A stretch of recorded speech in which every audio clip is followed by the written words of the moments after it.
Some silences scream louder than any battlefield. A ceiling fan spins lazily above Jacob Thorne's head, slicing the warm air in his dimly lit apartment. The late afternoon sun leaks through closed blinds, casting thin bars of light across his kitchen, like prison stripes. On the counter sits a single manila envelope, untouched, unopened, but heavy as a tombstone. He hasn't moved in hours. The hum of the refrigerator, the ticking of the wall clock, the creak of the floor beneath his chair. Each sound amplifies the emptiness. Jake's face is worn, lined not just by age but by memory. His eyes scan the same nothingness they've memorized for years. Somewhere outside, life continues. Cars pass, birds call. Inside, he waits. For a moment, for a reason, for the ghosts to speak first. He was once a soldier, a codebreaker, a man whose mind could outpace machines. Now he's just a man with too much time and too few answers. But that envelope? It's about to change everything.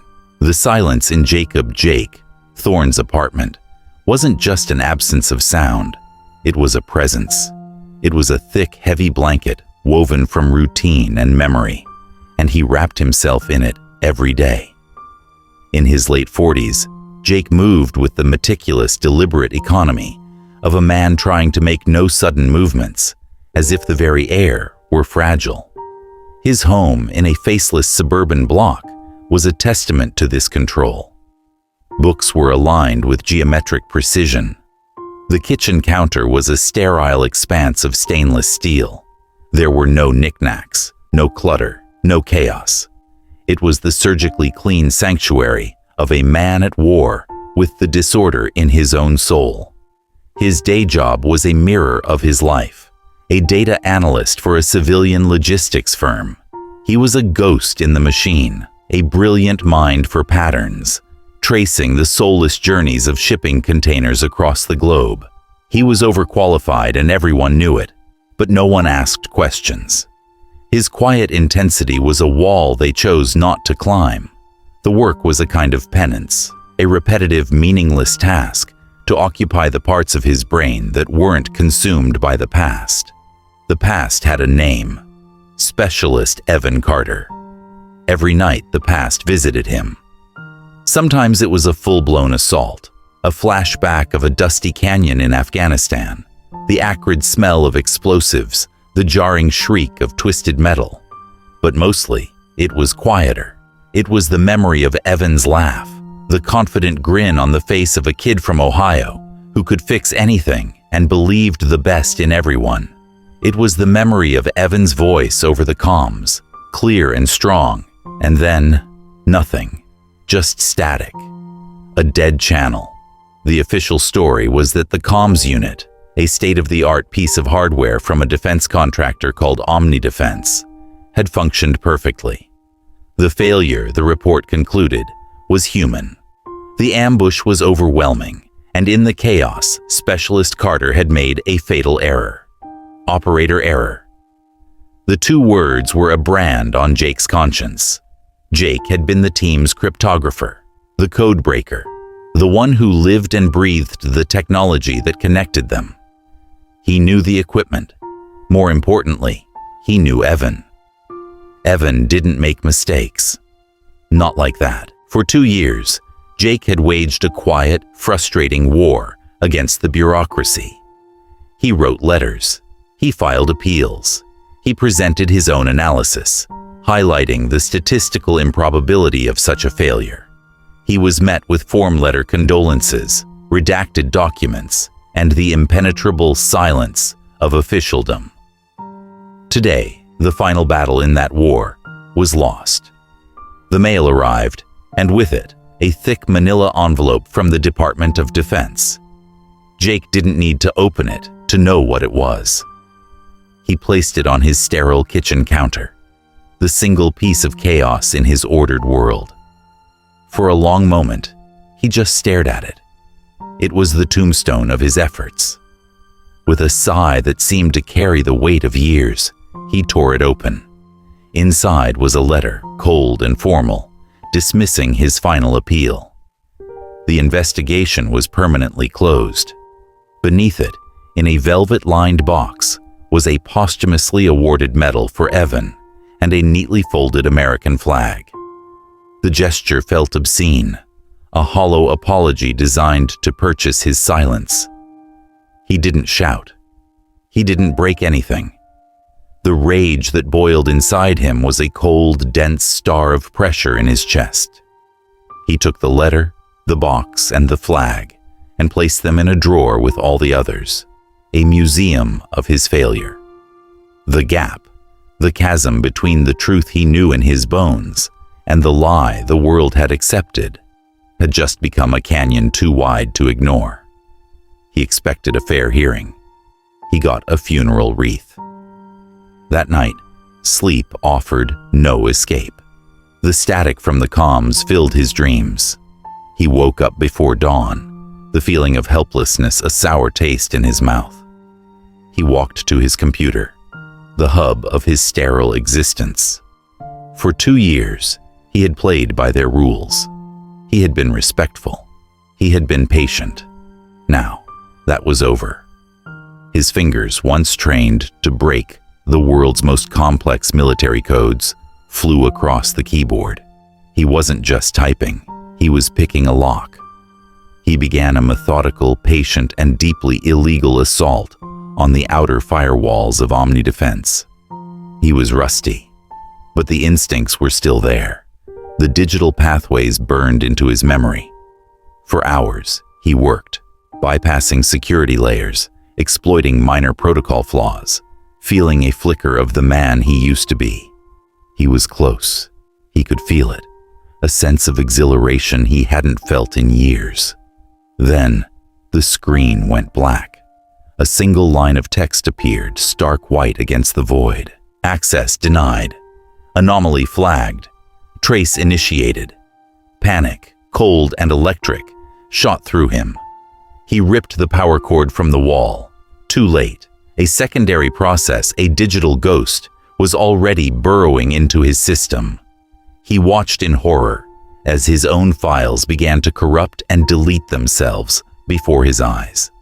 His research, his appeals, 2 years of his life, erased in seconds. They hadn't just beaten him, they had unwritten him. Defeated, he slumped in his chair, the silence of the apartment now mocking him. He had risked everything and lost.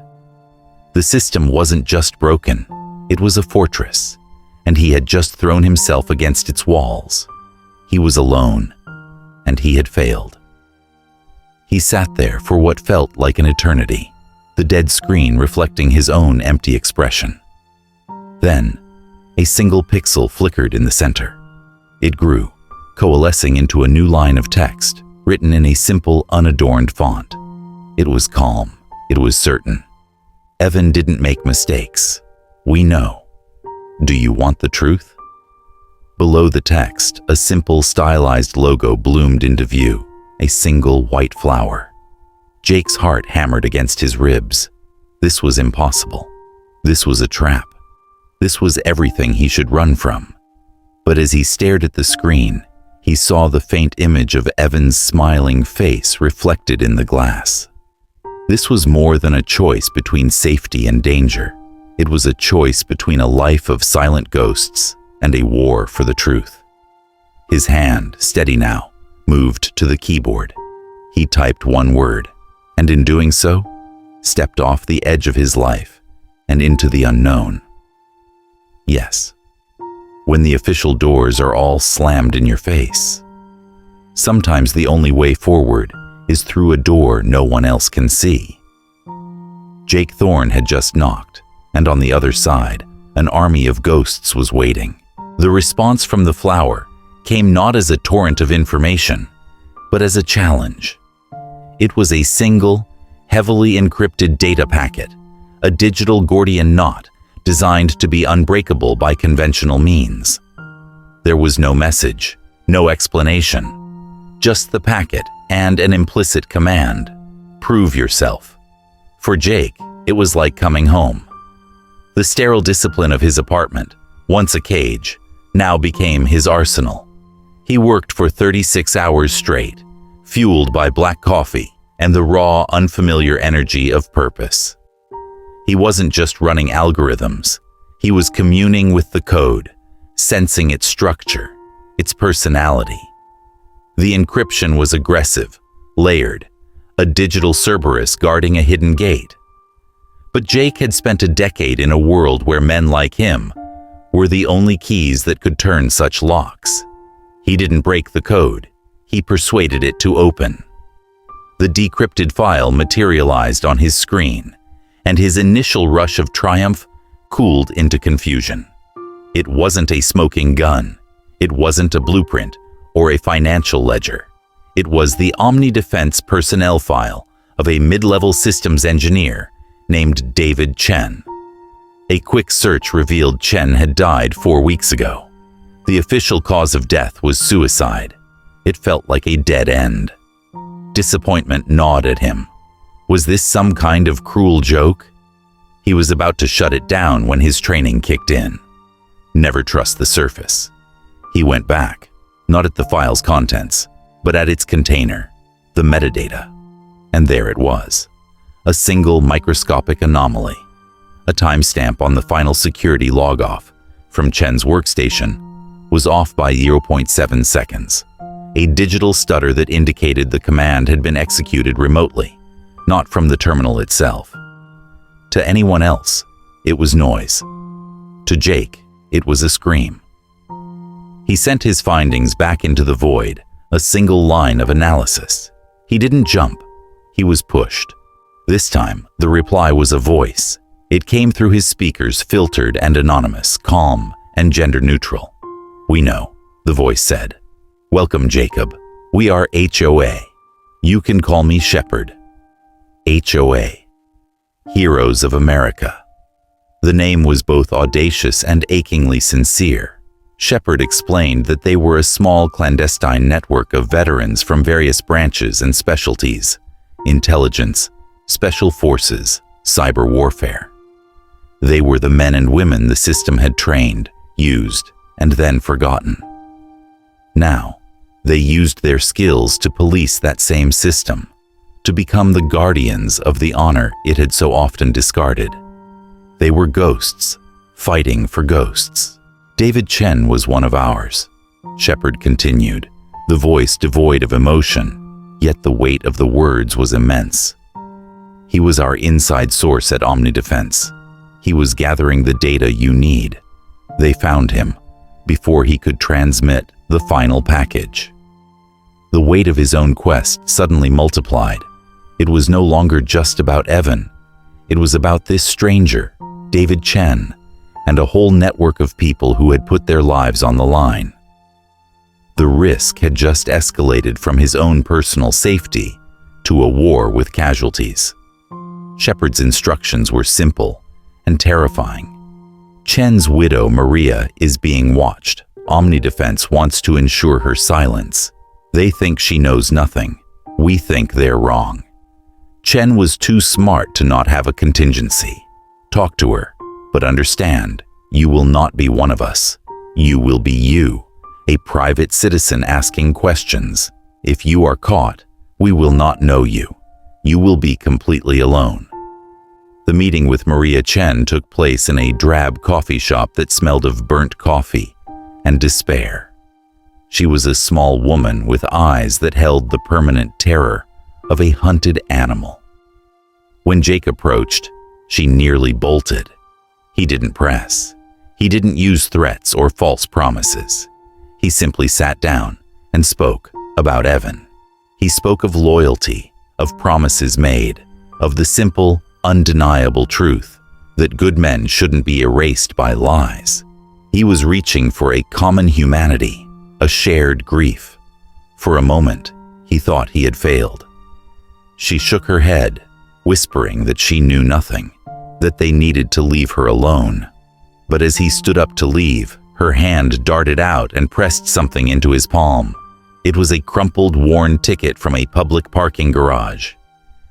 "He said it was his insurance," she whispered, her eyes pleading. "Please, don't let them have killed him. for nothing. As Jake walked out of the coffee shop, he felt the world shift. He saw them then.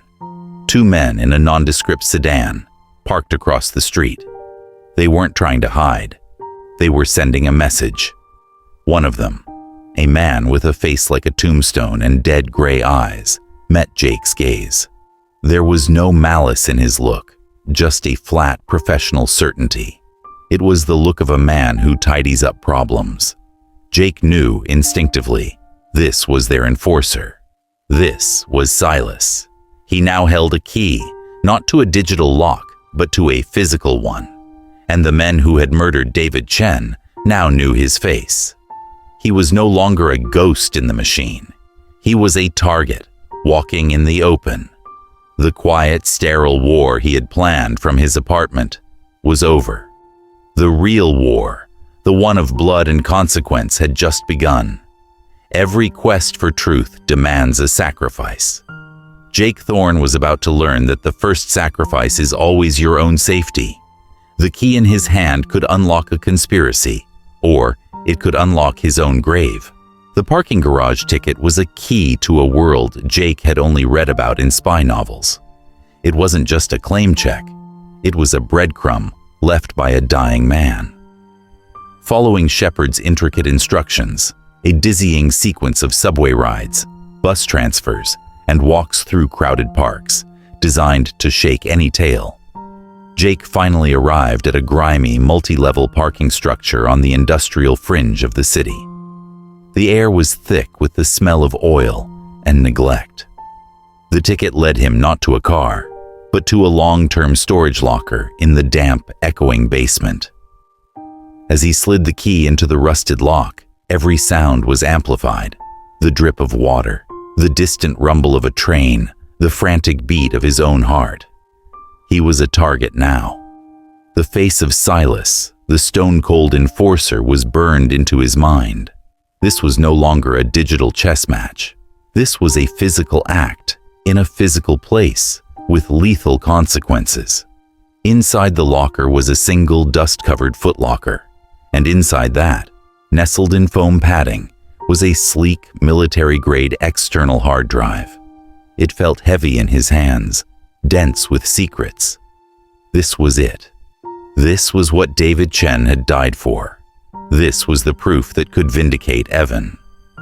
He connected the drive to his encrypted laptop in the relative safety of a crowded library. The moment it powered on, he knew he was in trouble. The drive was a fortress. It wasn't protected by standard encryption. It was a bespoke system, a digital monster he'd never seen before.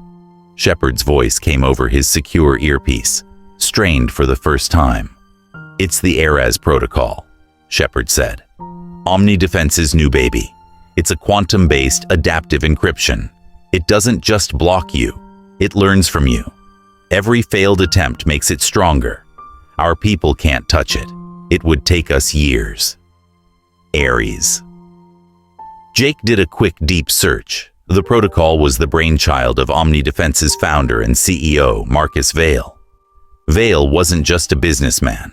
He was a legend, a self-made titan of the military-industrial complex. His public persona was that of a charismatic patriot, a visionary who spoke in grand terms about national security and American exceptionalism. He was a darling of Washington, a friend to generals and senators. But as Jake dug deeper, guided by HOA's intelligence, a different picture emerged. Vale was a malignant narcissist, a man who saw the world as a reflection of his own genius.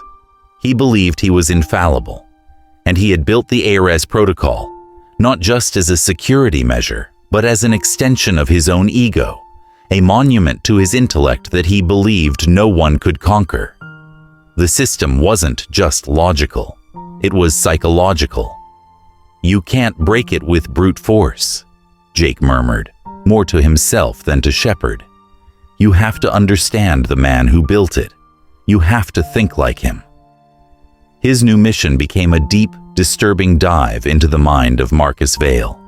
HOA fed him everything they had: transcripts of interviews, speeches, even covertly recorded conversations. Jake immersed himself in the man's vanity, his arrogance, his calculated patriotism. He started to see the world through Vale's eyes, a world of assets and liabilities, of acceptable losses and maximized profits. A world where a soldier, like Evan Carter, wasn't a hero. He was a rounding error on a balance sheet.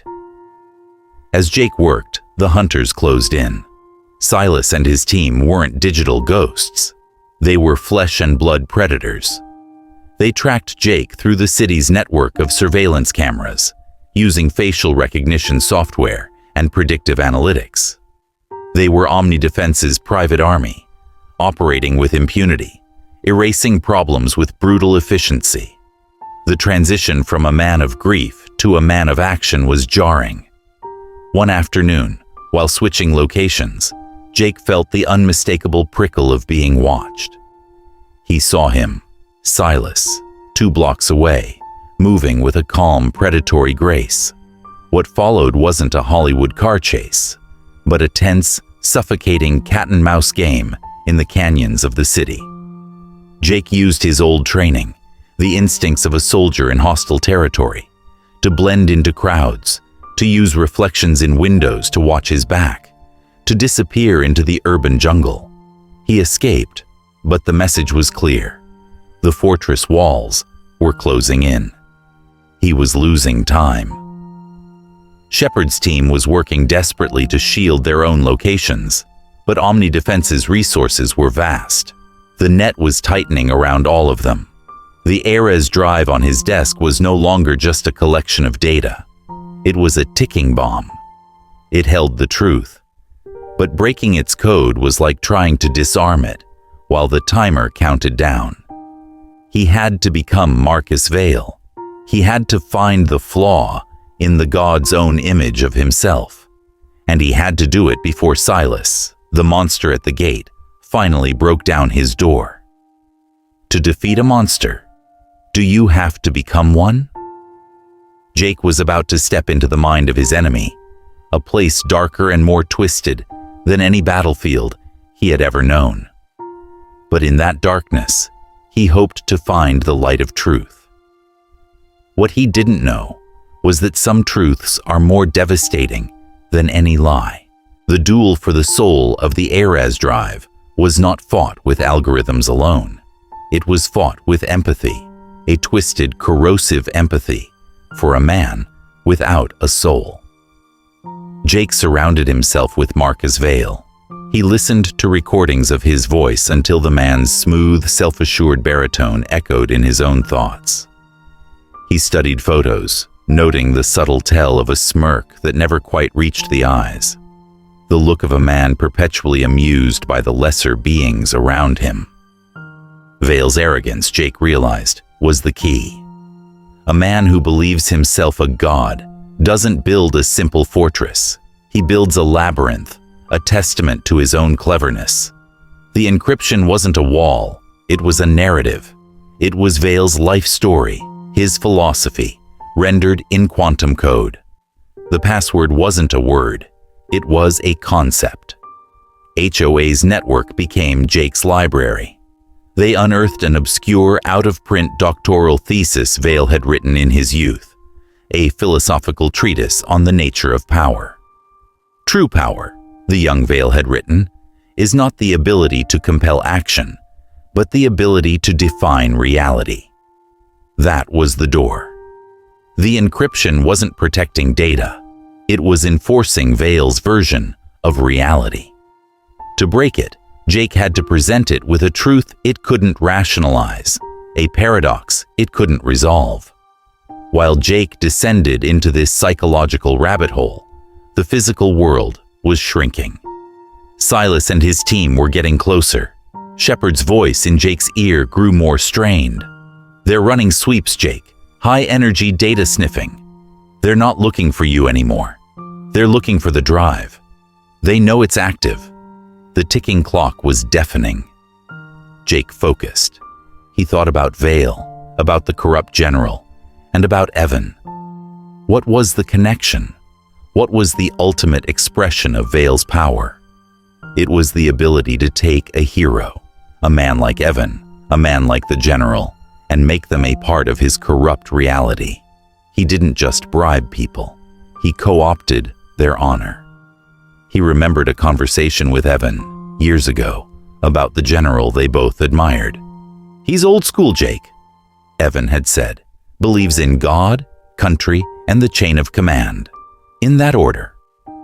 Chain of command. That was the paradox.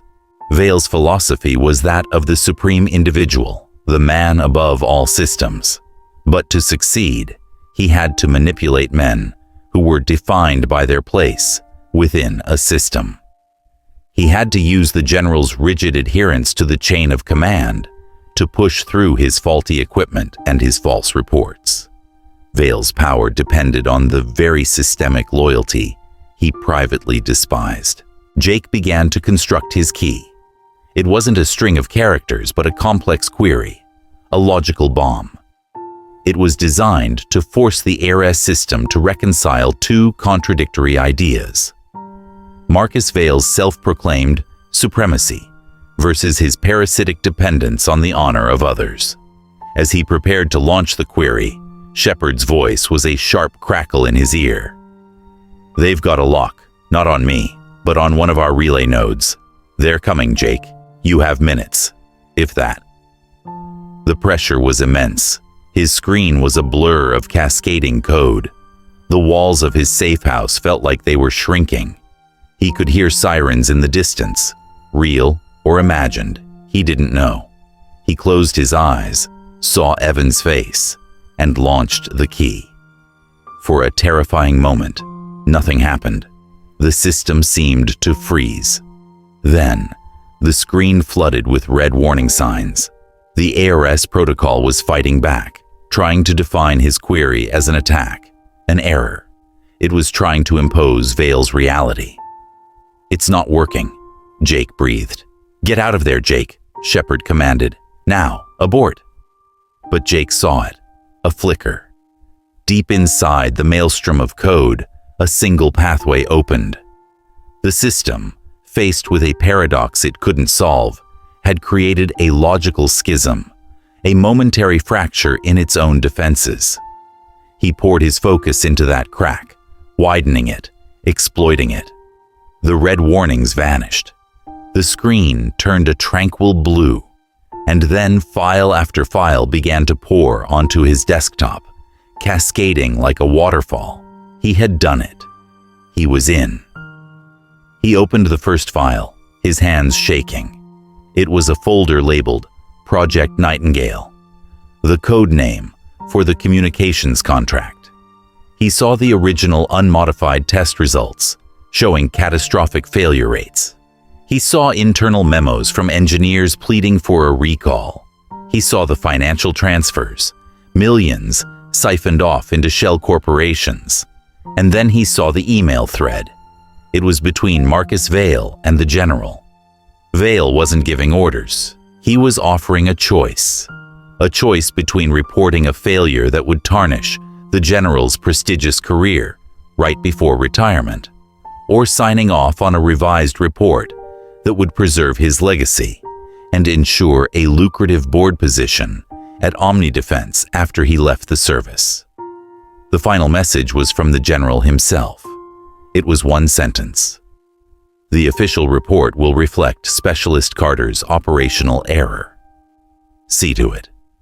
Jake leaned back, the air knocked out of him. It was worse than he had ever imagined. This wasn't just corruption. This wasn't just greed. This was a betrayal of the highest order. The man Evan had revered, the symbol of the very honor they had fought for, had sold his soul and Evan's life for a comfortable retirement and a clean legacy. The counter idea, the dark whisper that the system was irredeemably rotten, had just won. The victory of breaking the code felt like ash in his mouth. He had the truth, but the truth was a monster, and he had no idea how to kill it. Sometimes, the enemy you know is preferable to the truth you find. Jake had breached the fortress, only to find that the man he came to slay was standing beside a trusted friend who was holding the knife. In a war against your own heroes, how do you find the will to fight? The revelation of the general's betrayal sent a shockwave through the hidden network of HOA. For these men and women, this was more than just a complication. It was a crisis of faith. They had all, in their own ways, been cast out by the system they had served, but they had held on to a core belief that the institution itself, the military, the nation, was fundamentally good, merely afflicted by corrupt individuals. The general's treason poisoned that belief. The fallout was immediate.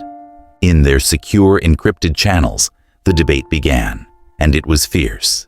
It was the heart of the story's conflict, laid bare. "We leak it all," said a former Delta Force operator known only as Raptor. His voice was gravelly, impatient. "We give it to the New York Times, the Wall Street Journal. We burn them all to the ground. Vale, the general, the whole damn contract. Let the world see the rot." "And then what?" countered a former CIA analyst named Cassandra. "A congressional hearing? A 5-year investigation? Vale's lawyers will tie it up in courts until everyone forgets. The general will be quietly censured and get to keep his pension. The story will be a 1-week scandal, and the families of the men who died get nothing but a newspaper clipping. We've seen this movie before. The house always wins." Shepard, the calm center of their storm, remained silent for a long moment, letting them vent. Then, the voice came, measured as always, but with an undercurrent of weariness. "Jake, this began with you. The choice should be yours." Jake had been listening, the words washing over him. He sat in a new, anonymous room, the ARES hard drive cool and heavy beside him. He looked at the data on his screen, the irrefutable proof of their crimes. Raptor was right. Burning them down felt good. It was the justice of revenge. But Cassandra was also right. It was a hollow justice. It would punish the guilty, but it would do nothing to restore the innocent. It would win the battle, but lose the war for what truly mattered. He thought of Evan's parents, good people in Ohio who ran a small hardware store. What would a headline do for them? It would confirm their son's honor, yes, but it would also reopen a wound, splash his memory across a cynical news cycle, and then abandon them again to their grief and their mortgage. He thought of Maria Chen, living in fear, her husband's sacrifice a secret she was forced to keep. His conscious desire had been simple: accountability, clear Evan's name. But his unconscious desire, the one that had driven him from the start, was for atonement, for meaning. And meaning wasn't found in punishment alone. It was found in restoration. This was his crisis, his ultimate dilemma. The path of the law, the path he had once tried to follow, offered a sterile, incomplete form of justice. The other path, the one HOA was capable of forging, was illegal. It was vigilantism on a global digital scale. It meant becoming the very thing the system feared, an unaccountable power acting in the shadows. But it offered something more. It offered a chance to turn the blood money, the profits of corruption, into a force for healing. It offered a chance to honor the dead by serving the living. He looked at the files again. He saw the offshore accounts, the labyrinthine network of shell corporations designed to hide Vale's plunder. Hundreds of millions of dollars, an empire built on the lives of men like Evan. The choice crystallized. It was the choice that would reveal his true character, not as the grieving friend or the obsessive analyst, but as the soldier he still was. A soldier's duty isn't just to defeat the enemy, but to complete the mission. "Cassandra is right," Jake finally said, his voice quiet but absolute. The encrypted channel fell silent. A headline isn't enough. Vale built his kingdom with money. We're not going to just expose him. We're going to foreclose. What are you saying, Jake? Raptor asked, a note of caution in his voice. I'm saying we do both, Jake replied, a cold fire spreading through him. We give the world the scandal it wants. We'll burn Vale and the general in the press. We'll use that as our smokescreen. While they're running for cover, trying to control the narrative, we execute the real mission. Shepard, you and your people located the accounts. Can you drain them? There was a pause. The audacity of the plan hung in the air. It was a massive federal and international crime. Technically, Shepard said, the word choice deliberate. It is possible, but the risk of blowback, of a global financial investigation. They won't be looking for us, Jake interrupted. They'll be looking for Vale's corporate rivals. They'll assume it's a hostile takeover. By the time they figure it out, the money will be gone. It will have become college tuition funds, paid off mortgages, and new beginnings for the people his greed destroyed. He leaned forward, his eyes locked on the screen. We don't just expose them, he said. The words a vow. We make them pay, all of it. We're going to turn his empire into Evan's legacy. There was no more debate. A quiet consensus settled over the network. They had their mission. Jake had made his choice. He had chosen not the easy path of vengeance, but the difficult, dangerous, and illegal path of restorative justice. He had decided that to truly honor his friend, he had to risk becoming a criminal himself. The war was about to enter its final, decisive phase. Justice is not always a single, straight line. Sometimes, it is a choice between two crooked roads. Jake Thorne had chosen his, and it was a road that would lead him either to redemption or to ruin. There was no turning back now. The final assault was a symphony of digital warfare, conducted in absolute silence. It was a plan of such elegant audacity that Marcus Vale, for all his genius, could never have anticipated it. He had prepared for a frontal assault, for a rival corporation, for a government agency. He had never prepared for an army of ghosts motivated by honor. The plan had two movements, launched simultaneously to the millisecond. The first movement was the public execution. At precisely 9 a.m. Eastern Standard Time, HOA initiated a massive, targeted data dump. Key evidence: the unredacted Nightingale report, the email thread between Vale and the general, the falsified test results, was leaked to a hand-picked list of the world's most tenacious investigative journalists. The effect was instantaneous. It was like dropping a boulder into a placid pond. The internet lit up. News tickers flashed. The stock of OmniDefense, a titan of industry, froze and then began to plummet into freefall. Inside the glass and steel headquarters of OmniDefense, it was chaos. Marcus Vale, the king in his castle, was suddenly a man in a burning room. His phone was a chorus of screams from his board members, from his lawyers, from his contacts in the Pentagon. His focus, and the focus of his entire world-class security team, was on damage control. They were trying to plug 1,000 leaks in a dam that had already burst, desperately spinning narratives, preparing denials, trying to find the source of the attack. They were looking everywhere, but the one place that mattered: their own bank accounts. That was the second movement, the harvest. While the world was distracted by the spectacle of a corporate empire imploding, Jake and Shepard executed the true mission. Their battle was silent, fought in the deep, unseen currents of global finance. It was a high-wire act without a net. Jake, now thinking not just like Vale, but 10 steps ahead of him, predicted the security protocols the panicked CEO would trigger. He became the ghost in Vale's machine, anticipating his every move, creating digital feints and false trails. Shepard, the master architect, built the pathways. The team at HOA worked like a well-oiled fire team, routing the funds through a dizzying maze of encrypted servers, cryptocurrencies, and charitable front organizations across 24 countries, washing the money clean of its bloody origins. It was a river of stolen wealth, and they were redirecting its flow. The tension was unbearable. An alarm flashed on Shepard's screen. "They've noticed. A junior accountant somewhere in Zurich. He's flagged an unauthorized transfer.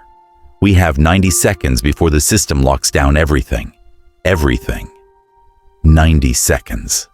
The final transfer, the largest one, was still pending. Jake's fingers were a blur. The code was fighting him, Vale's digital ghost resisting its own extinction. 60 seconds. He could hear Shepard in his earpiece, no longer a disembodied voice but a man, quietly issuing commands to his team, preparing to scrub their existence and vanish. 30 seconds. Jake saw the final barrier. It wasn't a code. It was a question. A final, arrogant piece of psychological security from Vale. What is the cost of power? Jake didn't hesitate. He knew the mind of the monster. He typed the answer Vale himself would have given. Everything. The lock yielded. The final transfer went through. "It's done," Jake breathed. "The accounts are empty. Get out, go dark." "Now," Shepard's voice commanded, just before the line went dead. The resolution played out on television screens across the country. We see Marcus Vale, his face a mask of disbelief and ruin, being led away in handcuffs. We see the disgraced general, a stooped, broken old man, refusing to answer the shouted questions of reporters. Their empire was gone. Their honor was a joke. Their reality had been redefined. Then, the story turns quiet. We see a series of vignettes, scored by gentle, hopeful music. A young mother, a soldier's widow, sits at her kitchen table staring at her laptop, tears of disbelief streaming down her face as she looks at her bank balance. An older couple, Evan Carter's parents, stand in their hardware store. An envelope has arrived. Inside is an anonymous cashier's check, enough to pay off their debts and secure their future. The note with it contains only 3 words: "For our hero." They hold each other and weep, not just from relief, but because they know somehow their son has been remembered. The harvest was complete. The final scene. Jake stands before Evan Carter's grave in a quiet, sun-dappled cemetery. The anger is gone from his face, the haunted look in his eyes replaced by a deep, weary peace. He has kept his promise. He fulfilled his unconscious desire. His survival now had meaning. He places a single white flower on the cold stone. He turns and walks away, not as a man running from his ghosts, but as a man who has finally made peace with them. Later, he sits in an anonymous diner in a town where no one knows his name. He opens a new, clean laptop. For a moment, he considers his future. He could disappear, live a quiet life. He has earned it. But as the screen boots up, a new message is waiting for him, forwarded through the Ghost Network. A new logo of a flower, a new file, a new story of a veteran wronged, an injustice ignored. A small, knowing smile touches Jake Thorne's lips for the first time. He has lost his old life, but he has found his new mission. His war wasn't over. It had just been given a new set of orders. He takes a sip of his coffee and begins to type. Honor isn't a memory etched in stone. It's a mission we choose to accept every single day. Jacob Thorne found his war, a quiet battle fought not for medals or for glory, but for the simple, powerful idea that no one who serves should ever be forgotten. He learned that the most potent weapon isn't a rifle, but a purpose. If you believe in that fight, If you believe that these are the stories that need to be told, give this video a like and share it with someone who understands. Thank you for watching NX Incredible Stories. We'll see you next time.